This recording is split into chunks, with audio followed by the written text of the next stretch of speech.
Cameroon, Bandou, Africa, Bandou, to the world, Bandou.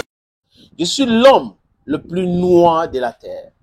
Sa Majesté sénateur Clétus, c'est moi.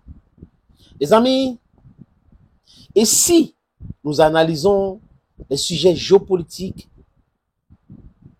avec les yeux de l'Africaine que nous sommes, sur le prisme de l'Africaine que nous sommes. Vous le savez tous, l'Afrique a été toujours malmenée, maltraitée. Mais les événements qui se déroulent dans le monde doivent nous aider à nous libérer. Et aussi, on ne peut pas se libérer sans comprendre ce qui nous a amenés là.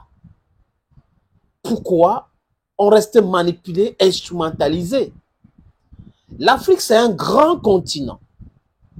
30 millions de kilomètres carrés. L'Afrique, c'est un pays immensement riche. Parce que de mon point de vue, nous sommes un pays. N'eût été la conférence de Berlin où des criminels, des génocidaires se sont réunis pour décider sur la division de l'Afrique.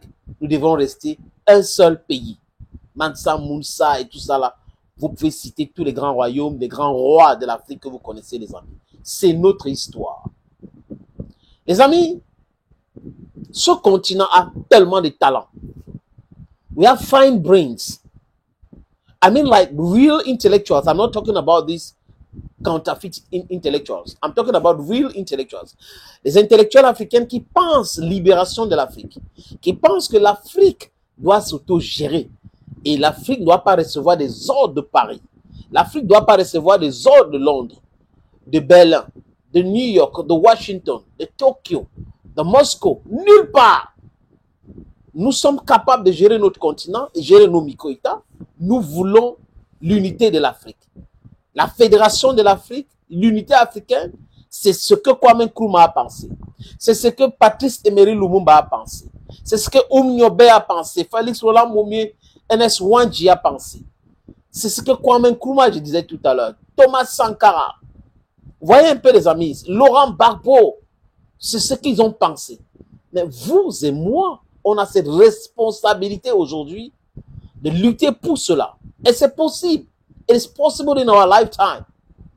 We should not shy away. We should kill our fears. Go for the combat. Fight hard for our liberation. That's all what we have to do. Africa belongs to us. We should not allow our continent, our country to be messed around with, by these people who are so corrupt to the point you can imagine. Les amis, les interventions militaires dans le monde ont un seul but. J'ai dit les interventions ont un seul but. Piller, spolier, retarder le développement des différents peuples. Je prends quelques exemples. Les interventions militaires en Indochine, c'était pour faire quoi? La France a colonisé l'Indochine. La France a eu des problèmes. La France a été humiliée là-bas. Les Américains sont arrivés pour soutenir quoi? Un gouvernement fantoche. Et le peuple de l'Indochine, du Vietnam, Laos et autres, ont montré aux Américains qu'on peut être moins équipé et déterminé et vaincre les envahisseurs. Heureusement qu'à cette époque, il y avait l'Union soviétique. La Russie qui a soutenu ces gens-là, comme la Corée du Nord, jusqu'à ce qu'on voit aujourd'hui. C'est une vérité et c'est une bonne chose. Nous parlons de la sincérité de nos amitiés et de nos amis. Ceux qui prétendent être nos amis aujourd'hui ne sont jamais nos amis. Ce sont eux qui nous ont divisés à Berlin, 1884 et 85, entre novembre et février. Ce sont ceux-là qui ont pratiqué le néocolonialisme chez nous. Et ce sont ceux qui continuent de pratiquer l'impérialisme en Afrique. Donc, ces interventions militaires ont ce but de retarder, de voler, de piller. Prenons le cas de la deuxième guerre de Golfe avec George Bush Jr. George Bush Jr. arrive au pouvoir, tout le monde sait comment. Une élection contestée par Al Gore. On parle de corruption en Floride. Son frère, Jeff, était gouverneur. On demande un recomptage. Dick Cheney, vice-président, et George Bush, les assoiffés du pétrole, décide de mentir avec Colin Powell sur les armes de destruction massive en Irak. À l'époque, c'est Saddam Hussein qui était président. C'est qui Saddam Hussein? Le guide irakien qui, le Raïs, qui était l'ami des Américains. Quelqu'un que les Américains ont utilisé pour faire la guerre contre l'Iran. C'est pour cette raison que j'ai dit à Zelensky à plusieurs reprises, attention, ils vont t'éliminer. Ils vont t'éliminer. Tu les empêches de faire ce qu'ils sont en train de faire, ils vont t'éliminer parce que tu ne comptes pas. Ils utilisaient Zelensky pour toucher la Russie. Et aujourd'hui, s'il n'a pas compris, si le mec n'a pas compris, il est en train de se perdre. Saddam Hussein a subi cela. George Bush donc a attaqué l'Irak sans passer par le Conseil de sécurité des Nations Unies. Il avait déclaré, si tu n'es pas avec moi, tu es contre moi. Celui qui n'est pas avec moi est contre moi. Donc avec nous est contre nous. Et il a utilisé le premier ministre britannique à l'époque pour pouvoir attaquer l'Irak. Et à la fin, on a découvert quoi? Que les Américains ont volé de l'or, l'or irakien, le pétrole irakien. Voilà l'intervention. Et on a découvert aussi à la fin qu'il n'y avait pas des armes de destruction massive en Irak. Et des millions de personnes sont mortes. On peut aller en Afghanistan, exactement la même chose. On revient en Afrique, en Libye, l'intervention criminelle stupide de Nicolas Sarkozy. Et le criminel Sarkozy, qui a menti au monde entier, oui, c'est pour protéger les Libyens, le Gaddafi était en train de tuer les Libyens, alors qu'il était en train de se protéger contre les déclarations et les révélations que Gaddafi devrait faire. Et là, on se rend compte qu'il a pris 50 millions d'euros libyens pour battre campagne et devenir président avec beaucoup de mensonges, des promesses fallacieuses qu'il a fait à Gaddafi. Voilà le criminel Sarkozy qui est là avec ce bracelet électronique maintenant. Donc, le but des interventions, c'est pour détruire. Regardez la Libye aujourd'hui. Ça a été détruit complètement. Il faut des années pour que ce pays-là se redresse. Et le but, c'était d'aplatir le pays. Donc, on regarde aussi pour le cas du Mali. Pour le Mali, c'est quoi? Les Maliens n'ont jamais demandé à la France d'intervention. Les Maliens ont des interventions avec les hommes au sol, pas des soldats. Les Maliens ont demandé l'appui aérien pour en découdre avec les terroristes. François Scooter a proposé avec force les militaires. Parce que quoi? Il fallait imposer leurs valeurs, leur démocratie, alors que c'est le pillage qu'ils voulaient faire. Je vous suggère, les amis, d'écouter Michel Onfray, c'est un philosophe.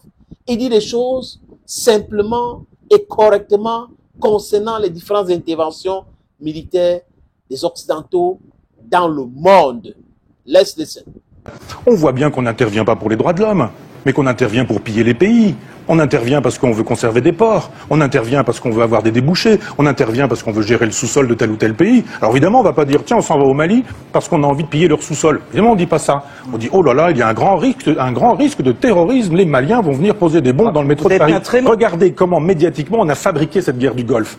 Comment, parce qu'on avait décidé qu'on allait casser la figure des musulmans en Irak, on a décidé qu'il y avait des armes de destruction massive. Et alors? Il n'y en avait pas. Et alors? Il n'y en avait pas. Et alors? Eh ben, elle a eu lieu, cette guerre. Oui, la Et pourquoi propagande Ben a toujours Laden, fait il est partie des arrivé guerres. L'image sur les a tours toujours été à la base sur les des tours guerres. Mais Vous non, semblez mais le découvrir. simplement, il faut arrêter de croire qu'on s'en va défendre les droits de l'homme, qu'on s'en va défendre la liberté. Parce que On quand parle on pas s'en de va... ça. Si, il faut parler de ça. Non, on ne vous parlez pas de ça. Non, mais c'est moi qui vous en parle. Oui, mais ça, Vous avez vous des en questions, parlez j'ai le à droit de faire des l'envers. réponses. Vous en Non, parlez non, mal. Je parle mal depuis le début, mais...